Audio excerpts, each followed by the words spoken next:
Hello friends and welcome to today's episode of Booked. My name's Saffron Asteria and I'm joined today by Mark J. Engels. I hope I pronounced your name correctly. Yes. I didn't ask you beforehand. I was like, yes. Oh, what if it's like Engels or something? Yes.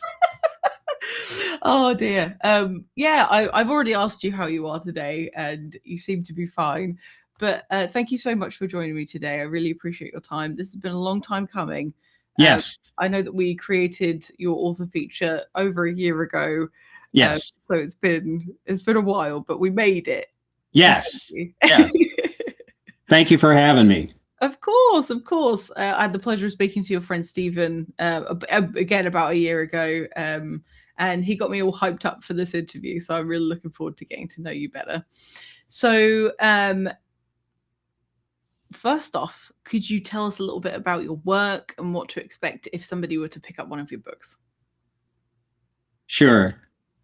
I write urban fantasy thrillers featuring the modern day remnant of an ancient clan of werecats, torn apart as militaries on 3 continents vie to exploit their deadly talents. I have been a long time fan of anime and manga and anthropomorphics, and a lot of those themes are very prevalent in my and the sorts of people who are interested in those things will probably be interested in my books. Some terms that I have used to describe them in the past include fast-paced thrillers, shapeshifters, coming of age, strong female lead, family dynamics, ensemble cast, secret abilities, hiding in plain sight, military intrigue, young adult action and adventure. So for those sorts of people who would be interested in those things, I think that I've got something that they'll be interested in. Yeah, there are a lot of themes to like within this, and I haven't finished Where Cats Emergent yet, but it's the second, I find it really hard to say this word, anthropomorphic style book that I've read, and the other one was Stephen's. So I'm sure. horizons at the moment. So many questions for you about this because it's not a concept that I'm familiar with. So you said that you like lots of different types of that style of storytelling. Yes. But for me, it's like totally new. So my first question is: so you've chosen werecats. Okay, yes. I get the concept. Yes. I know werewolf. I suppose that's something that's familiar to me. Yes. But did you make a conscious decision to choose cat specifically? Was it something that lent itself well to the dynamic of the characters? What was that choice for? Well, I went out of my way in several decisions to write and edit and publish and market my books that I thought, okay, what are things I particularly like and what are things that might be different than what others may have done before. One of my favorite books growing up was called The Adventures of a 2-Minute Werewolf by Jean Deweese. And it featured a young man who turned into a werewolf when he was a teenager, and then come to find out his entire family can do that. And there's a fairly bright line one can draw between that book and my books. But I thought, well, how could I mix this up? How could I make this different? Well, wolves, cats. Hey, how about that? I also, at the time that I first got the idea to put these books together, I was actually following some artists online via DeviantArt that had that were showing artwork of characters that were themselves anthropomorphic cats, and I thought, well, how about that? And they weren't shapeshifters. They were. So I decided to mix those elements together and make that the foundation of the books that I would write, because one of my guiding principles,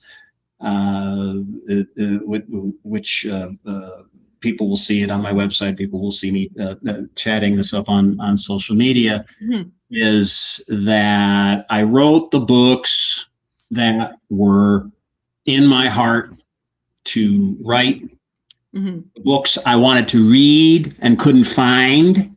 So those are some of the reasons why I had in mind werecats, that there would be cat anthros, that they would be shapeshifters, and that we would go ahead and do that with these books. So, okay, my second question, which is kind of related. So when you write a character that has animal traits that exist in nature, in reality, how close, as you as a writer, I know it's going to be different for everybody, but how close do you try and get their characteristics and their abilities to like the creature that we know in real life? Do you have to do a lot of research, or did you kind of take some artistic license with it? Oh, research, ridiculous, stupid amounts of research. I have very large files full of my research, and a lot of what's in there fits in with this particular question. Whether we're talking about the characteristics of the cats themselves, Polly, the main character, and her family wear lynx, and they're pitted against another group that wear tigers. And so, yes, I have some information in my notes about lynx. I have some notes in my information about tigers, and really what I decide to use really has to do how does this serve the story? Yeah. There are physical characteristics, there are instinctual behaviors of lynx and tigers that I know about. Yeah. And some of those, because I learned about them in my research, some of those made it into the pages of the books, and some of them did not. And why did some and not all?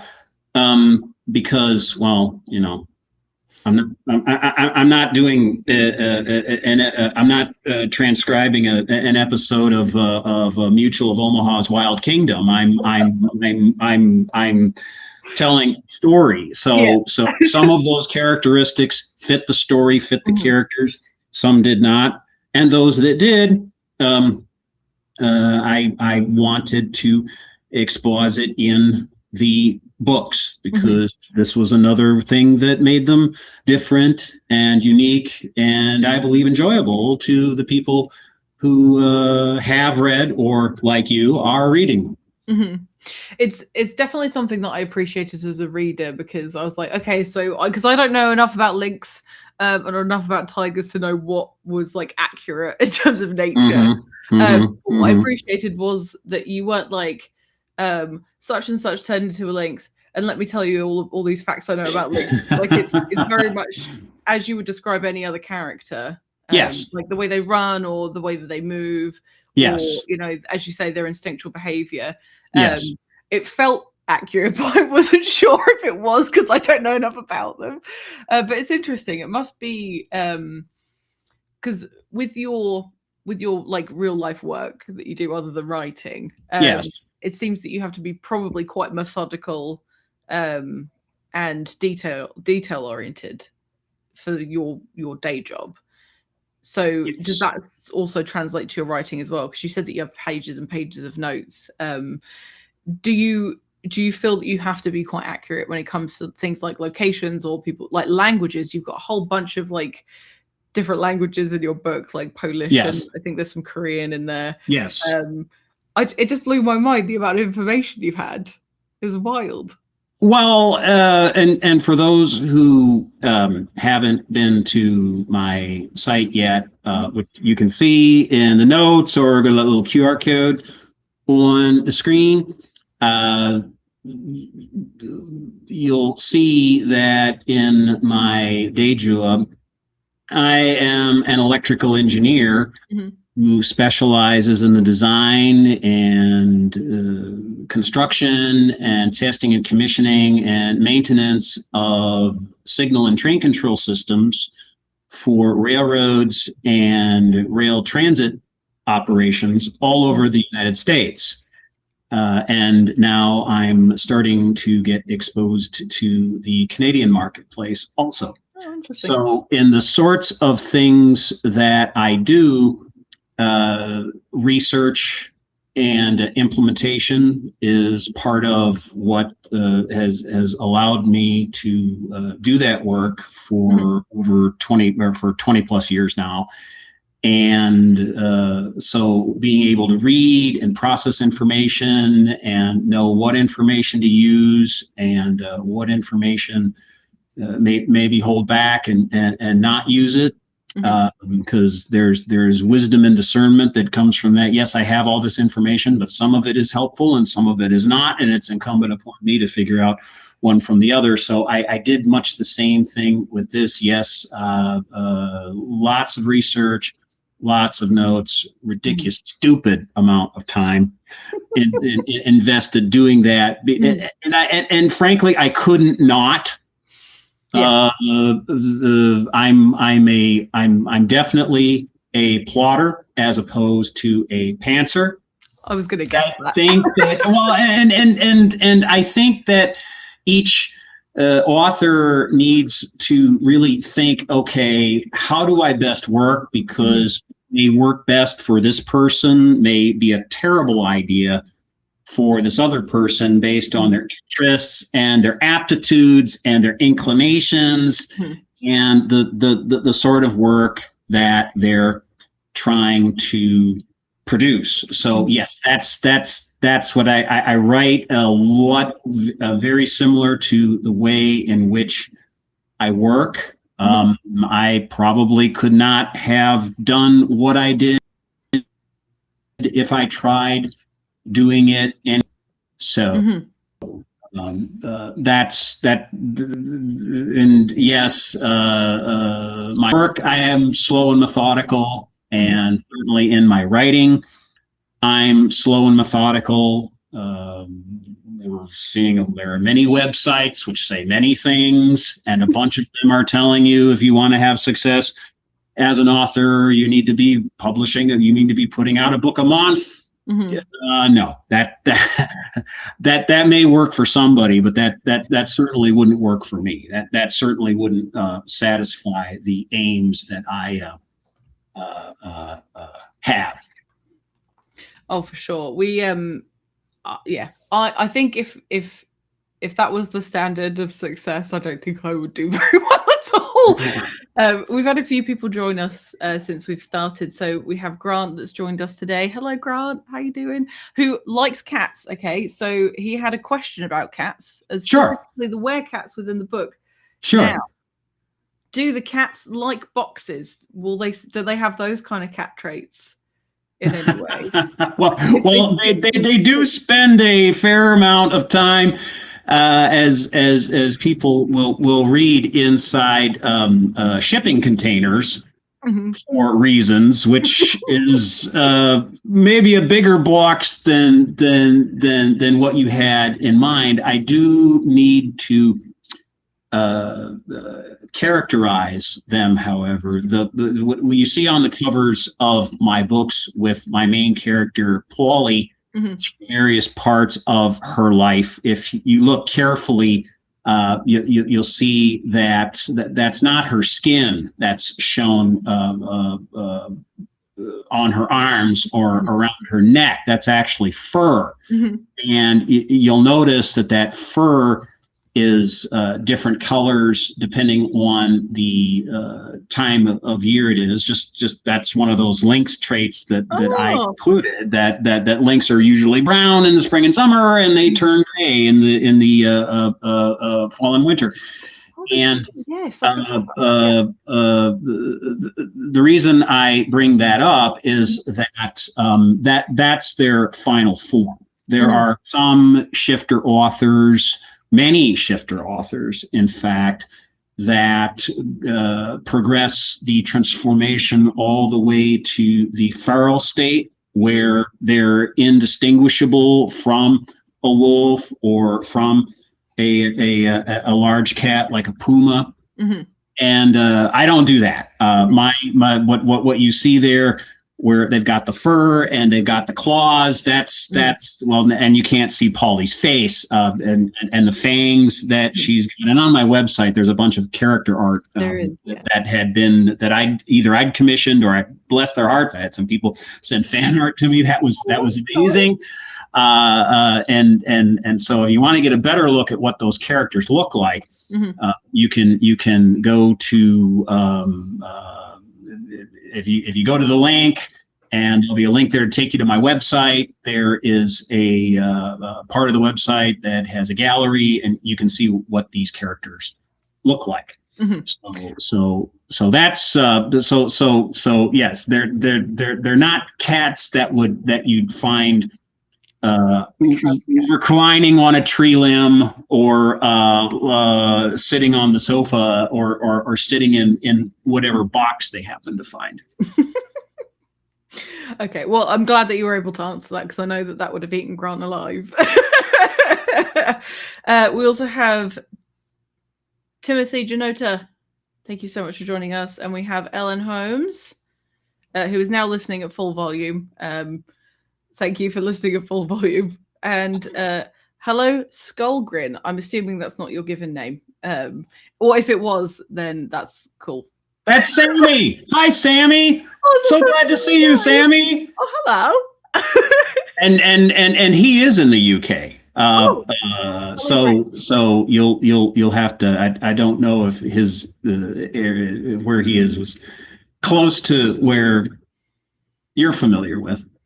I am from the southeast, largely Canterbury. That's the main place that people will be familiar with. I grew up near Dover. I mean, I'm sure people have heard of the White Cliffs of Dover. White Cliffs of, yes. Yes, it's often romanticized, but really it's not particularly nice. But anyway, back to you. I have a fellow writer, but writing a lab report. Fascinating. Well, and in my day job, I write a lot of technical reports also, and I find that the writing I did for technical reports, even before I started writing books, and now that I have written the books, it's still both of those things help, and being able to convey a thought, keeping in mind brevity, but also including enough context to lead the reader to draw the conclusions that you might have wanted them to. And with books, and even in technical reports, there's going to be some people who read it who just don't get it. And there's some of those things that one can do something about to try to avoid, and there's some that you just can't. Yeah. Not 9 billion of us walking around on the planet here. Some people you're going to vibe with and some you're not. And some are going to be able to pick up what you're laying down and some aren't. Well, that's it. And I think it's important when we recognize, like, if you were to read a book, for example, and you don't like it, you can still look at it objectively and say, like, okay, I understand this is probably a good story. It's just not for me. So, like, largely, I don't really read fantasy. There have been some fantasy books where I've thought, oh, wow, I'll bend the rules for this one, but I don't tend to pick them up very often. And I know that this series is largely billed as like urban fantasy and thriller. And I know you gave some tropes earlier. But there were definitely some science fiction elements to it. And I wonder if your sort of engineering background had something to do with that. Because there are loads of technical terms that I was like, I don't know what that means throughout some of the scenes. So, yeah, and exactly. You have to find the right audience as well as a writer. And that's something that I think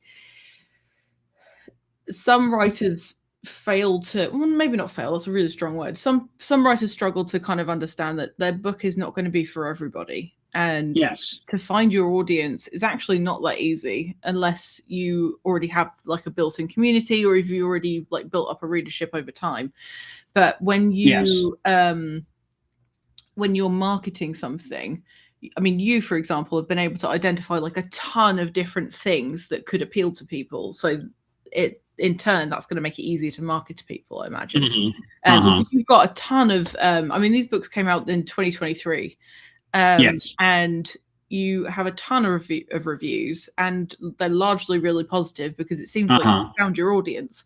So I imagine then if you were to release another book that's in the same or similar sphere, you have readers that you can be like, hello, do you want to see something else? Right. We also have Blake Myers from the Dark Veil Society that's appeared. Thank you so much for coming today. But yeah, so I was going somewhere with this. My brain just went blank. So you released all 3 of these books in 2023. Yes. Which is impressive. And so Where Cats Emergent came out in May. Convergent came out in August, and Resurgent came out in November. Yes. Were you working on them concurrently? Did you have them all finished and then you decided to release them all in a year? Like that's a lot of publishing in a really short space of time. How did you manage that? Well, what I ended up doing is I got all 3 of the books written, and one of those one of those big pieces of the ridiculous stupid amount of research that I did, and mentioning being a plotter, I have a series chronology. When I had a number of years ago, I was active in the anime fan fiction writer community, and made a number of friends, fellow writers from that community. And when I had in mind these ideas, the first thing I did is I put together the series chronology, and I had asked a few of them to take a look at it just to say, okay, I'm wanting to tell a story here. I want to make sure it has a beginning, a middle, and an end. Does it seem cohesive? Does it seem interesting? Does it seem appealing? People who like the sorts of things that we like, do you think this would appeal to them? And the response I got back from many of them was overwhelmingly positive and encouraging me to pursue this. And yes, a lot of the feedback that I did get from them, they say, well, you may want to consider this, you may want to consider that, and this. I don't know where you were going with that, but you might want to really think about that. And I was grateful that they were not only supportive, but they were also challenging in helpful ways, always in the interest of how can you better develop this story? How can you better tell this story? One of the things that almost all of them said is, hey, this has legs, but for the love of everything holy, do not try to cram this whole thing into one book, or it's going to be the size of Tolstoy's War and Peace. Like, so yeah, right, exactly. So I then set myself to the task of taking the beginning, middle, and end from the entire series, and now chopping that up into bites, into book-sized bits that require a beginning, a middle, and an end for each book. And so that took several years to get to that point where I had the series outline. Now I had an outline for each book. Well, back farther than that. Well, okay, there's going to be chapters. Well, what are in those chapters? Well, there's going to be scenes. What is in those scenes? And figuring that all out. And once I had all that in mind, okay, now I can start writing down the text. And because I know who's here, I know what's happening, and I know the characters well enough by this time to know how they would be interacting with one another, how they would be responding to the situation that they're in, and so that's what I did. So after putting that all together, then and only then did I get to the point where I released these books. One of the detours I went on in the middle of this was one of the books that I had done. I had actually sought agency representation for in 2016. I had sought publishing it with a publishing house, and ended up at length, and it was a slog in this post-Twilight world in which we live. There were a lot of agents and editors that said clearly on their websites, no vampires, no werewolves. And I thought, oh, hey, this is different. This is Werecats. No, what I discovered is that they meant no shifters of any kind unless you were writing paranormal romance, which I wasn't. Which you've concluded from reading the book. So sorry to anybody who thought, oh, hey, shifters, it's an alpha kissy book. No, this is not an alpha kissy book. That's not what this is about. That was not what I set in mind to do. But that was what the market was expecting. So I ended up talking with a small publisher and published one of the books. It had a different title, and some of the feedback that came back is like, oh, hey, there's a lot of action, but we don't know who these characters are, and we don't know what's going on, and we don't know anything about this. And I was writing the other books at the same time, and that's where I just said, hey, you know what? I'm just going to let the contract for this book lapse, and I chose not to renew it with that small publisher, and then I decided I'm going to do this differently. That book is actually what became book 2, which is Werecats Convergent now. And so I've had people who read the earlier book and came back and read Werecats Emergent, read Werecats Convergent, and they're like, oh yeah, okay, now we get it. Now we know at the beginning of book 2, all of the stuff that's happening at the beginning of the book 2, we have the context necessary to know what's going on and why it's important.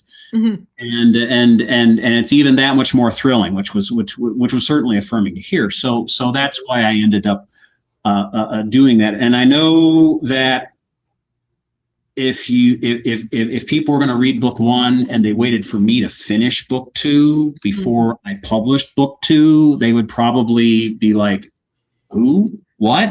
and beyond to something else. So when the books were all ready to go, that's when I set about publishing them. So the few months in between was more just an arbitrary decision on my part to have some time. Okay, I'm here figuring out what Kindle Unlimited is all about, or Kindle Select is, KDP Select is all about. Here I'm figuring out about newsletter ad buys and figuring all that stuff out, and I wanted to go through that process for each individual book instead of trying to do all of that at the same time for 3 books. Yeah, that would have been a nightmare. Yes, Oh. yes, and it was plenty. It was plenty of work just doing it for one book at a time. Because, as I mentioned a few minutes ago, there are many websites which say many things, Mm. and I was following advice from some that I think was very good advice, and I'm glad that I did it. And you can find a whole bunch of websites which say, no, don't do that. That's silly. Do this instead. Because you're a fool if you don't. And oh, by the way, buy my book, or buy my webinar, or buy my come to my seminar, and let me tell you. I'm like, yeah, okay.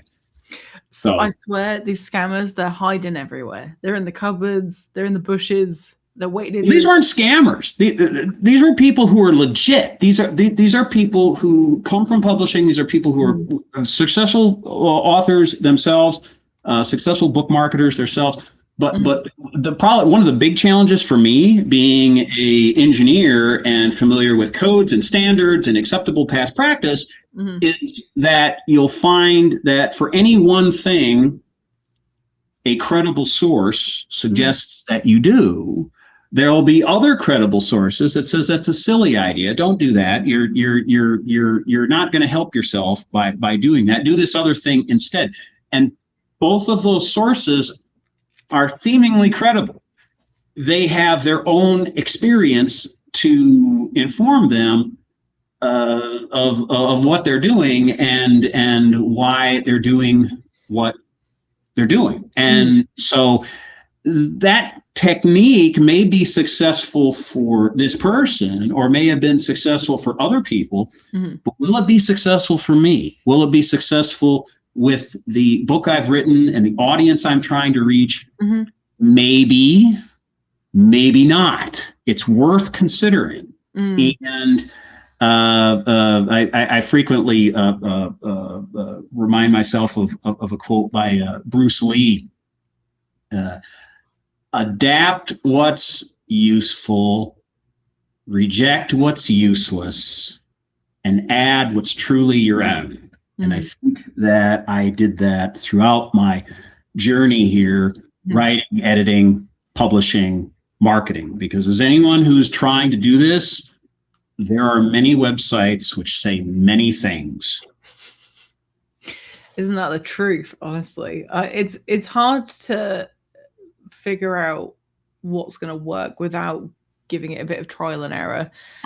You can probably compare like a method or a plan with somebody that is potentially like releasing a similar style of book to you, or maybe in the same genre. Because, for example, if you look, if you're trying to market like a romance book, for example, you might do really well creating short form videos with thirst traps and stuff like that. Like that might work for you. But if you're trying to do like a historical, an accurately historical fantasy that has lots of technically stuff in it and blah blah blah, that might not work.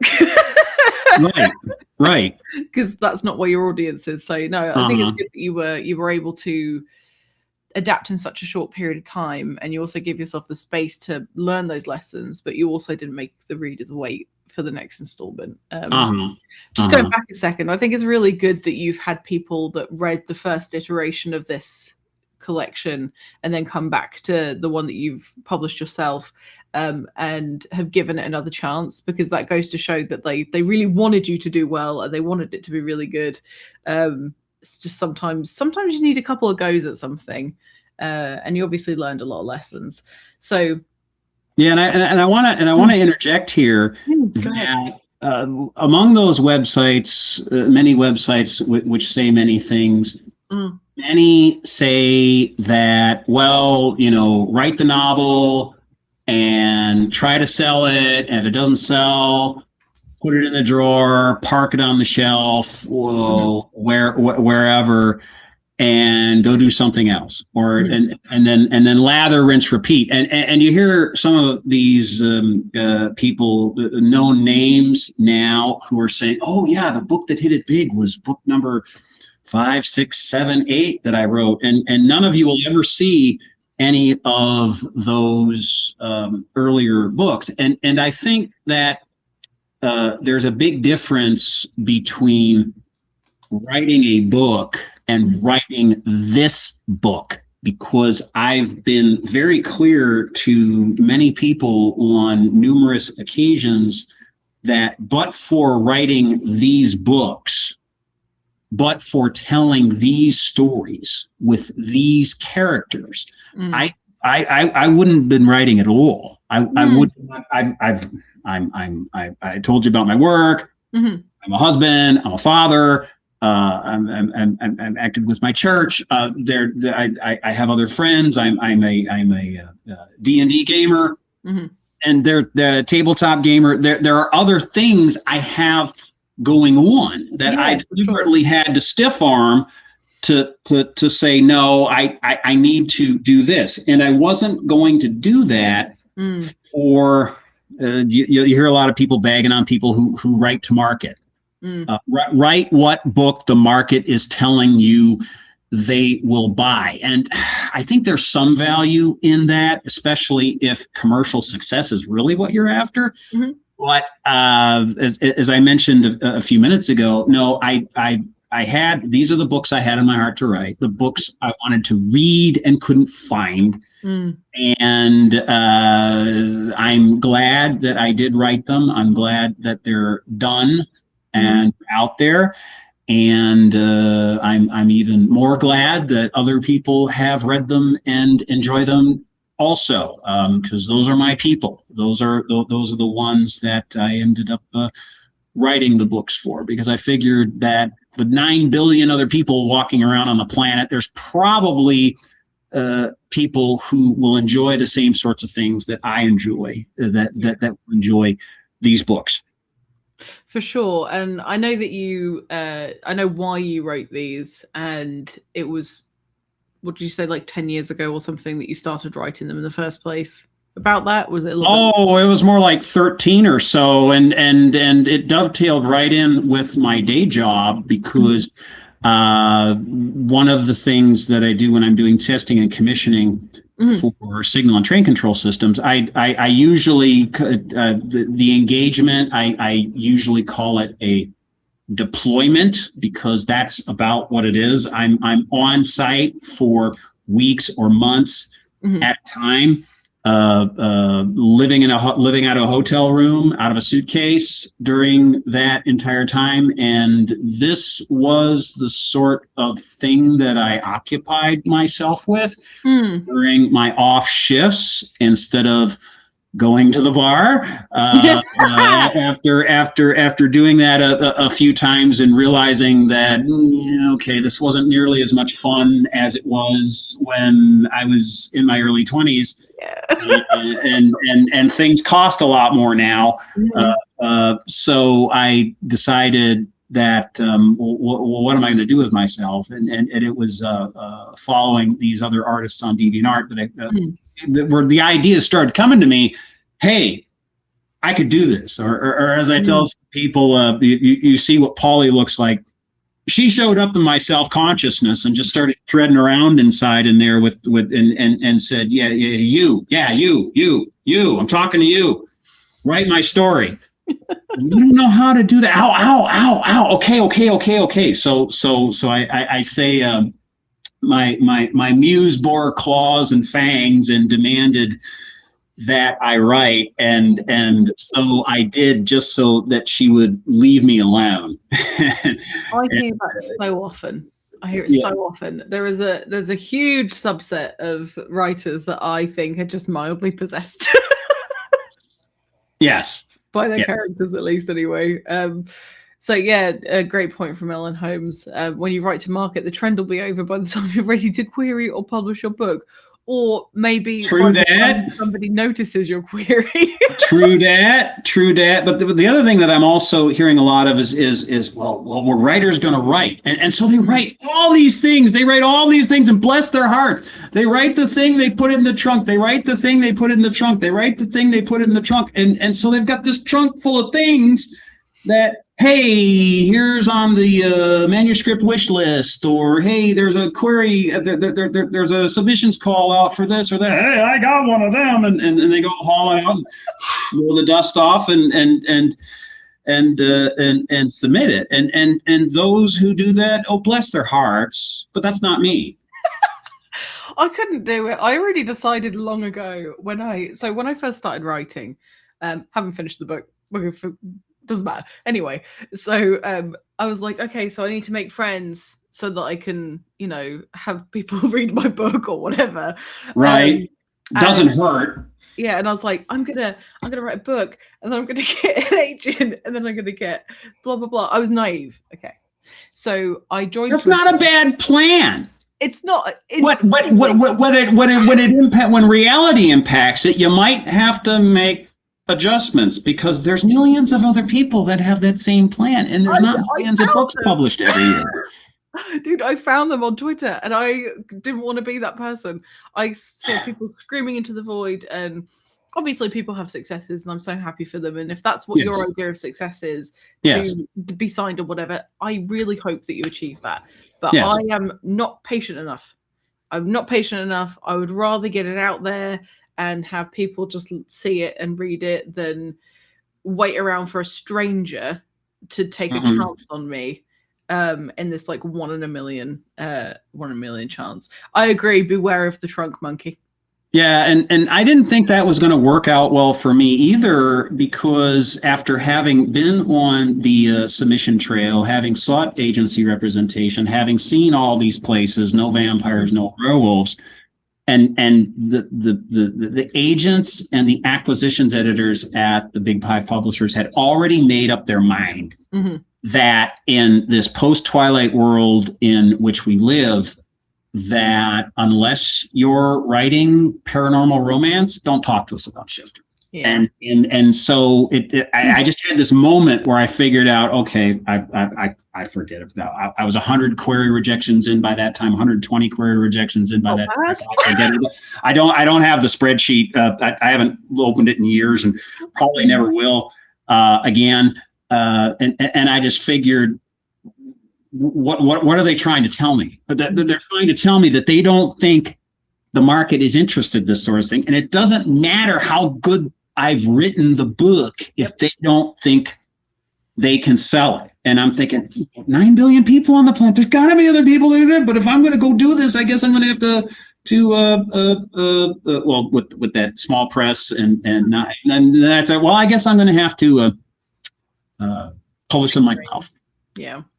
And I mean, it seems to have worked out really well for you, and you've managed to get all 3 books out.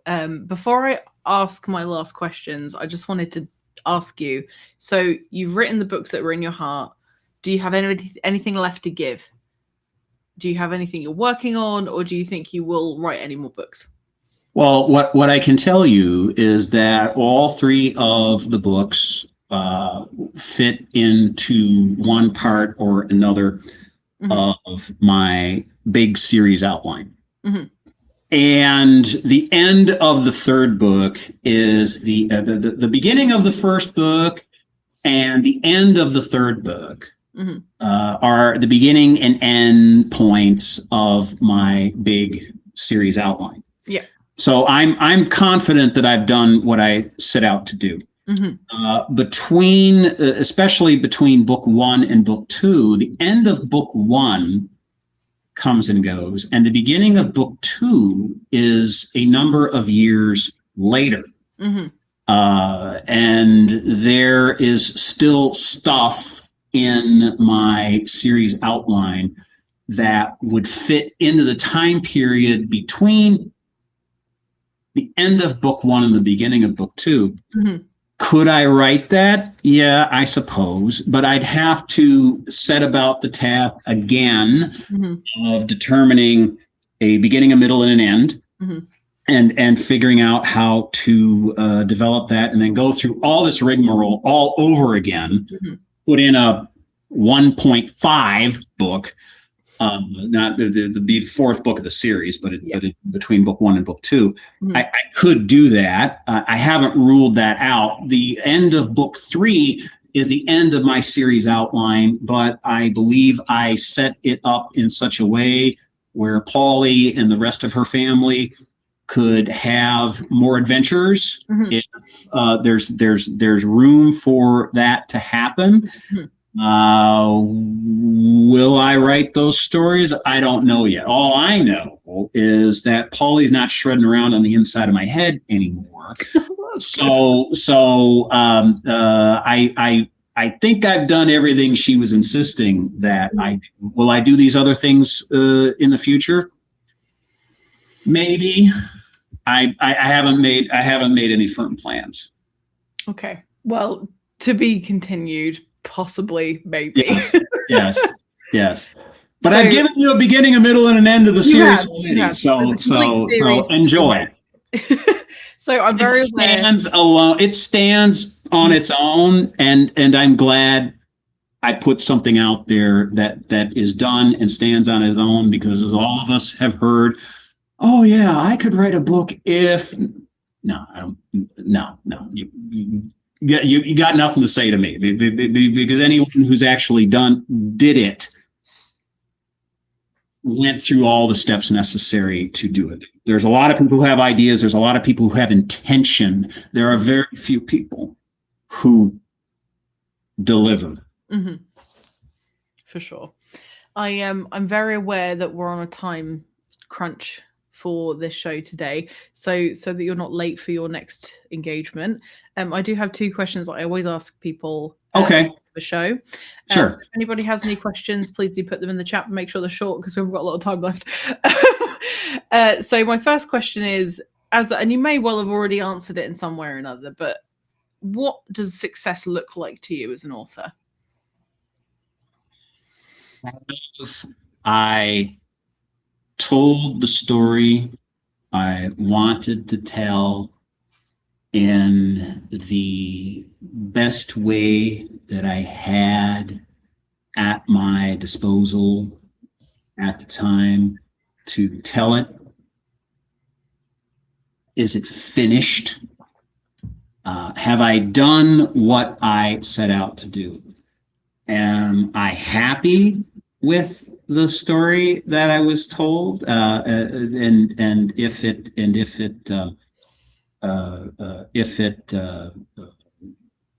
am I pleased with that? Have I told the story the best that I could tell it? Have I told the story I wanted to tell it? Is it done? Is it out there? Anybody can go buy one of these books. Mm-hmm. I would be thrilled if they did. Even more thrilled if they reviewed them on Amazon and Goodreads or wherever outlet you ended up buying it at. Mm-hmm. And tell other people who you think might enjoy them too.